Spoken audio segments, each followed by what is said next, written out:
girls turned out after we curled their hair and cleaned them with a little baking soda and water and put some clothes on them. They all came with their original outfits. She came with her dress and a little pair of moccasins, two headscarves, and some kind of shawl. Okay, and then Samantha, Molly, and Addie both, all of them just came with the dresses only, and there's like no little dicky, no underwear under here, no nylons, no shoes. They just came with their dresses. All of their hair was pretty messy when they first came, but we washed their hair. We did, and I know you're not supposed to, but we did condition it just so it would make it easier to comb through because some of it was really matted and knotted. And then we straightened Addie's hair to make it just like Josephine's, nice and straight and long, and she actually has the longest of all of the American Girl dolls. Then we went ahead and we got glasses for Molly, and we made a necklace because her necklace was missing. And we went to Packatans, I believe it was, or Joann Fabrics, and we just bought little socks and shoes and stuff like that for the rest of the girls. And everything else we plan on crocheting or sewing or knitting for them. And of course, I'm sure the girls will want store-bought outfits, but there's something to be said about teaching them how to sew and knit and crochet.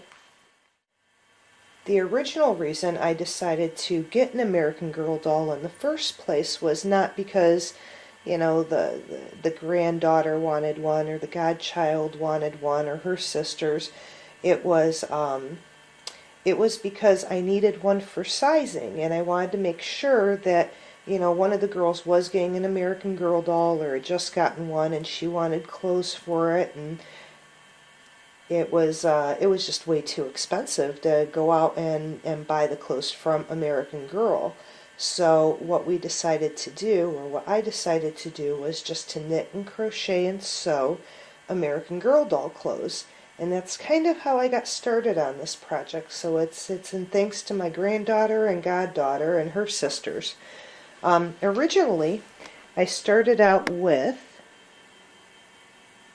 the Our Generation dolls, and believe it or not, their sizes are almost exactly the same as the American Girl dolls. Same kind of fabric body. The eyes are not as pretty. The eyelashes are not as pretty.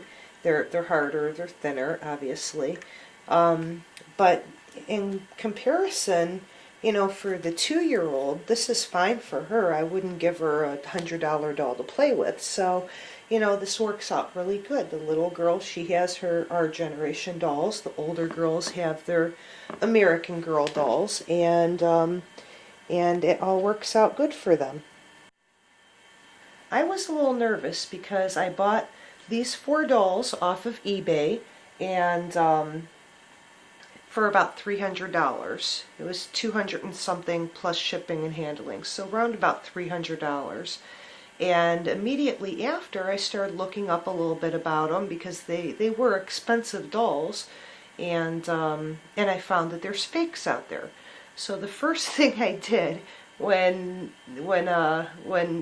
I got the dolls, which is a story in and of itself. UPS left it on my front porch, and I didn't even know it was there for a day.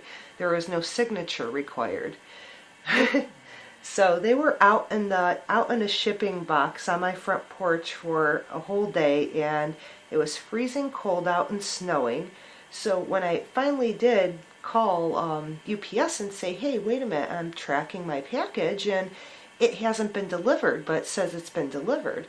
And they're like, oh no, it's been delivered. No, it hasn't. It hasn't come. We used the side door. We were all home. Nobody came and knocked. Nobody let us know. And they're like, you know, we have on our records it's been delivered. Well, here, I'm about to lose it. And I'm thinking, oh geez, this is just great. I just spent, you know, $300 on 4 dolls. And they're probably lost now, and I'm never going to get my money back. All I can do is file a complaint with PayPal or eBay. Well, I'm thinking about it, and I said, oh, for the heck of it, you know, let me go check the front porch. We never use that door in the winter, only in the summer. So I happened to look out there, and of course there's this soaking wet box sitting out on my front porch that's been there since the day before. So when they came in, I obviously had to let them thaw at room temperature, which probably wasn't good because their bodies were so cold, their skin wasn't even flexible, and they were sweating. I got them in. I'm going on YouTube and different internet sites looking up information on American Girl dolls so that, you know, the kids around the house, they can learn something. And here I'm finding out, oh, there's fakes out there. After they thawed and I got them fairly cleaned up, I went ahead and took all their heads off, checked their stuffing, checked their joints, looked for their watermark on the back of their head, checked their arms and legs for the signature stamps, you know, checked the strings to see, especially like on Molly and Addie, because they are older dolls, you know, you can tell how old the doll is, especially Samantha. If she has a white body, she's one of the originals from Pleasant Company. If she has this tan body, she's either a late 80s, early 90s doll or older. And how you can tell between those the later two is you look at her string. If her string is round, like this, it doesn't flatten out, that's an older doll. Plus the hair is a little bit of a different color, the eyes are a little bit of a different color, the face mold very slightly different, and her strings were slightly flatter. And I'll just show that to you so that you can know what I'm talking about. They're not they're not hard round strings. They actually flatten out. So that's how you know she's a late 80s or early 90s doll. Okay. And all of them have their marks on the back of their neck. I did, however, notice, and this kind of scared me too, that Josephine did not have marks on her arms and legs, and her stamp looked a little different than the other three dolls.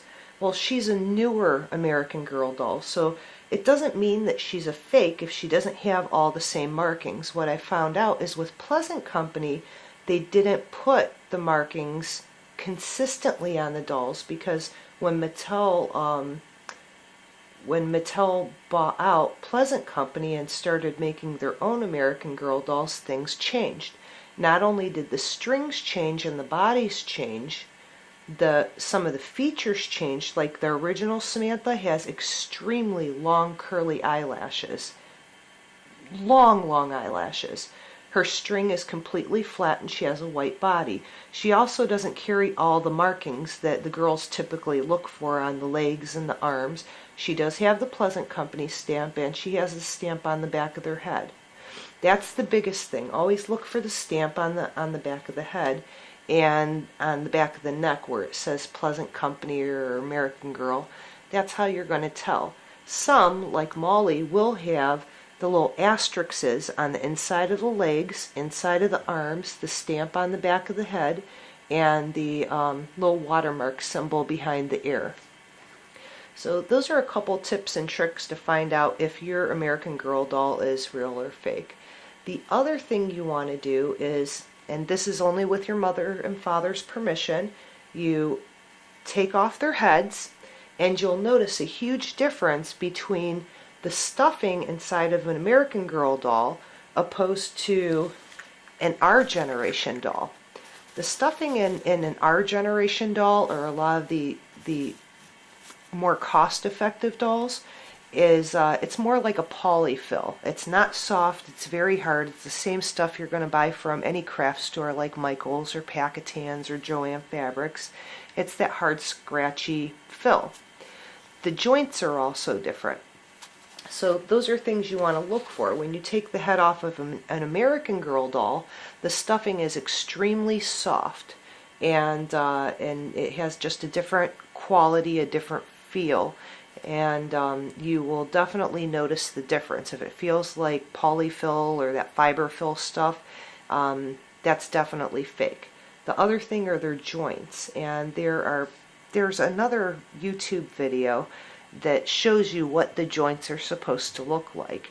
But if the joints aren't strung correctly, and one of these days I'll take off one of their heads again and take out the stuffing and show you the arm joints and how the leg joints are and all of that fun stuff.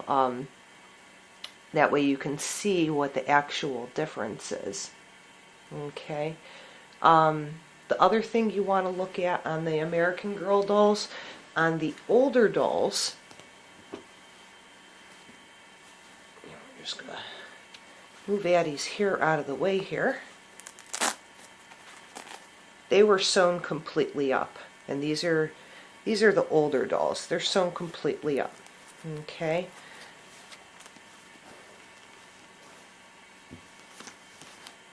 Let's take a look at Molly here. On Molly, you can see there's a little flap here. It actually opens up, and there's a piece of fabric in there so you can't see inside, and her strings are obviously string. Okay. If you look at Samantha, she's an older doll. She does not have that flap there, and she has the flatter strings just like Addie. Okay, and then Josephine,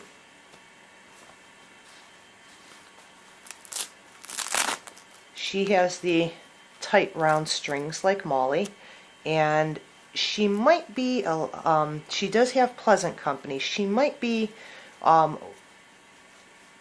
during that transition where they were taken over, because she does not have a flap either. But I took her apart, I looked at her stuffing. Her stuffing looks correct, her joints are correct, her markings are correct, her watermark's correct, so she's definitely not a fake. But she was the one I was most worried about, because she didn't have the same consistent things that the other girls had. And I think she was just a later doll that American Girl came out with. So that might be why. If you go on the internet, you can find a wealth of knowledge, and I honestly didn't realize how inconsistent Pleasant Company and American Girl dolls were with their markings, so that you could yes or no, this is a fake, no this isn't. And if they're not consistent, well, it makes it really hard for people to tell whether or not you're getting the actual quality American Girl doll product. The only surefire way to be sure is obviously to check the tag on the doll. Hopefully she'll have one. If not, the only definite method would be to order your doll directly from American Girl. Just be prepared that you can spend a minimum of $110 for a doll and upwards. So just keep that in mind, that that's your only surefire way of knowing that you're getting a true American Girl doll. I will see you here next time, where we will go over hair care and how to curl your American Girl doll's hair, how to straighten your American Girl doll's hair, and then we will start in with knitting projects and crocheting projects and sewing projects. So that's how I plan to proceed with this. I want to thank you for your time in viewing this, and I hope you subscribe to my YouTube channel and check out some of my other videos. Have a great day and enjoy! Feel free to message me on YouTube or check me out on Facebook and leave me a message with any questions or project ideas you have.